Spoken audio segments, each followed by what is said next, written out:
So I think I do remember that day. It rained very, very heavily. Very, very heavily. My husband, went out because he has to go and check around, to make sure that everything is all right. And I had these little boys with me, and I was telling them to get ready to go to school and all that sort of thing.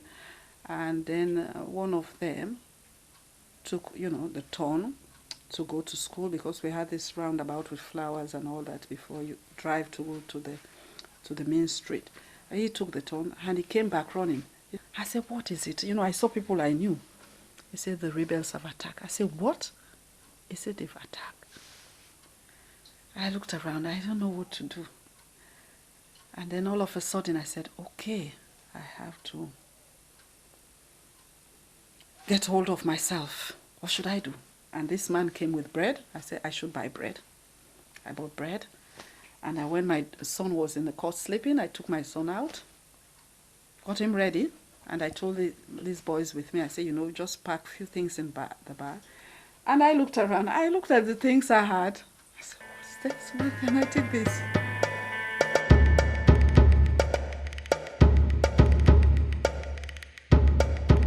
And by the time we hit the highway, I haven't seen any crowd like that.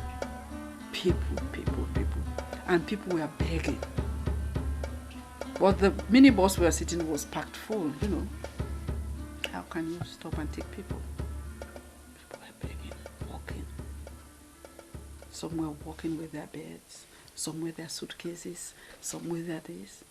But in the end, they had to leave all these things, because to walk for 30 or 50 miles with heavy load is difficult.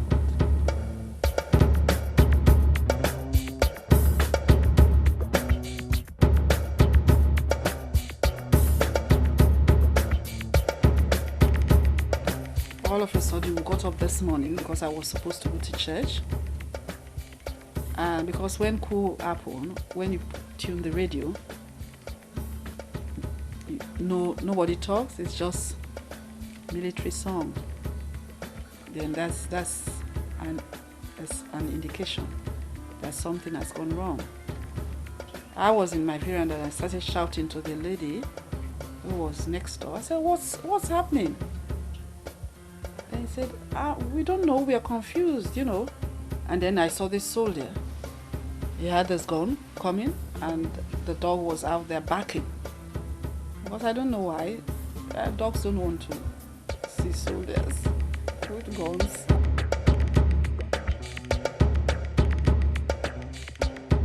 Women actually were mostly affected in that, their men were abducted, their kids were abducted and all that. So they were there, with all the burden being left on them. And also, the rebels sort of targeted them because they wanted women to cook for them, women to use as sex slaves. They were powerless. Their life actually were not in their hands.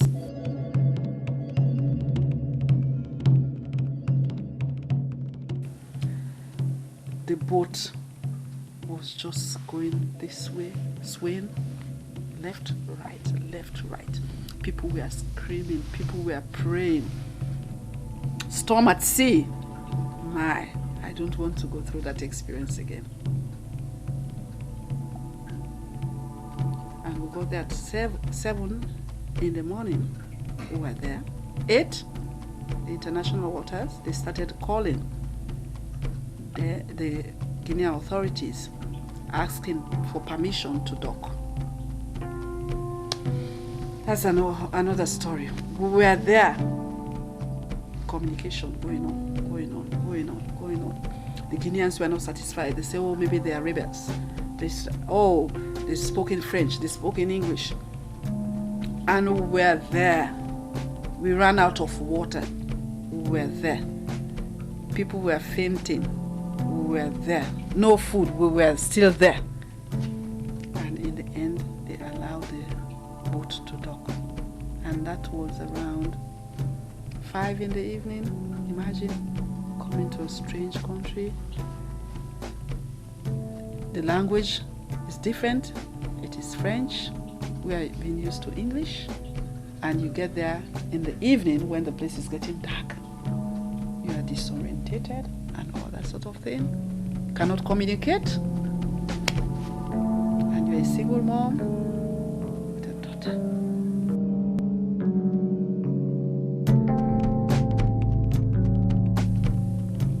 One night everything changed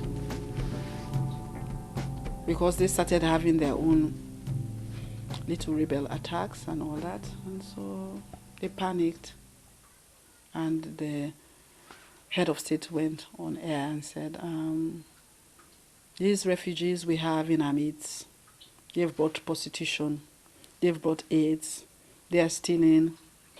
And he said, and I want to tell you, these refugees are like bed bugs. And if you have bed bugs in your bed, what do you do to bed bugs? You smoke them out, you kill them. And we started banging on our doors. Boom, boom, boom, boom, boom, boom. Our neighbors, who were like brothers and sisters, suddenly they were our enemies, asking us out, to move out, to get out. And Sagalina started taking their things on their heads and moving down to the embassy.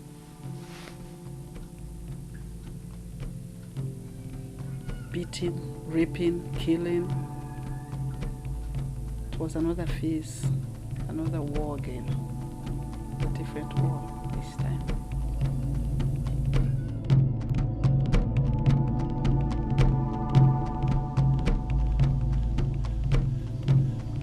I don't know what they've done to get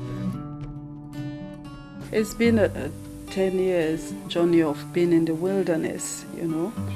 And because of the hope I had, and I had faith that God had a vision for me and a mission for me, and that's why I survived, because it's not that God loved me more than the other people that were killed, but it's just that, oh, here's this woman, I have something in store for her, and I want her to realize that.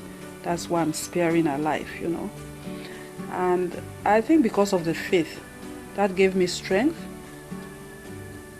to keep on, you know, hanging there and move and to survive through all what I've been through, the difficult times, and from Sierra Leone to Guinea, from Guinea now to Australia. And I think I've realized that vision, in the sense that God's promise or God's vision has been fulfilled. I am a community worker and I'm helping my people.